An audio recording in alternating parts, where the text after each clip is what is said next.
Hello guys and welcome to the video number 3. Alors, ce que nous allons voir aujourd'hui, c'est mettre en place notre première page web.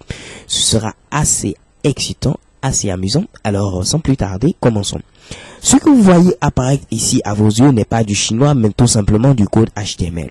Bien avant de comprendre ceci, il faut que vous ayez ce qu'on appelle, disons, la base, en notion de balisage et tout. Alors, je vais simplement ouvrir un nouveau fichier pour vous expliquer ce que sont les balises en HTML. Alors, il existe deux types de balises en HTML. Les balises existantes par paire et les balises seules ou balises vides. Alors, les balises existantes par paire sont de ce genre, HTML et HTML. On dit balises existantes par paire puisqu'elles sont combinées par deux balises. La première balise ici et la seconde ici. Celle-ci est la balise ouvrante après laquelle on pourra mettre le contenu, et celle-là est la balise fermante qui est matérialisée ici par le slash. Ok, donc c'est ce qu'on appelle des balises existantes par paire. Un exemple, c'est HTML. Il existe également un autre exemple, par exemple H1 ici, qui est également une balise existante par paire. Il y a après ce qu'on appelle des balises vides ou balises seules ou balises auto-fermantes. Autant de noms pour signifier la même chose.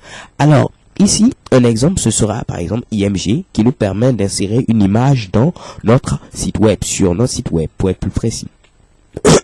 Excusez. Alors, IMG est une balise vide parce qu'il n'y a pas ici de balise ouvrante et de balise fermante. La balise qui ouvre est la même qui ferme. On parle alors de balise auto-fermante qui se ferme et qui s'ouvre en même temps.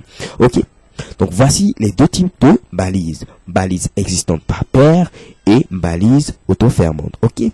Venons maintenant ici pour expliquer rapidement ce que signifie ce code. Alors pour écrire un code en HTML5, il faut d'abord préciser au navigateur que nous allons utiliser HTML5. Alors pour faire ce beau boulot, c'est cette première ligne qui le spécifie. Vous avez ici un chevron ouvrant, un point d'exclamation, doctype, HTML, le chevron fermant.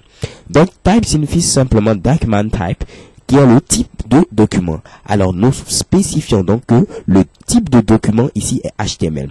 Donc à la différence des anciennes versions, pour ceux qui ont déjà programmé en HTML5, plutôt HTML4, HTML, vous aviez ici un long truc à écrire. Donc c'était vraiment très fastidieux à retenir. Alors qu'avec la version HTML5, c'est beaucoup plus facile. On a tout simplement qu'à écrire doctype HTML entre ces chevrons, ouvrant fermant, sans oublier également le point d'exclamation.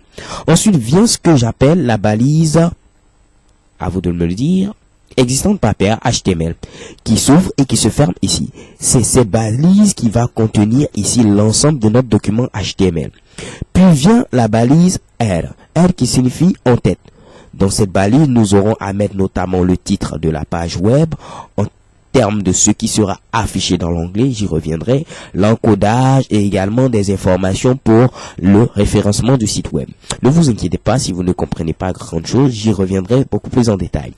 Nous avons également body qui signifie corps. Donc corps de la page, c'est à l'intérieur de body et c'est très important, j'attire votre attention dessus.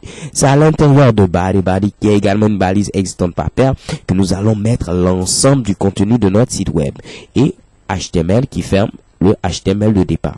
Alors voici un peu basiquement comment se présente une page en HTML5. Et à la vidéo suivante, nous allons commencer à coder. Alors let's go guys and see you to the next video. Bye bye. XO.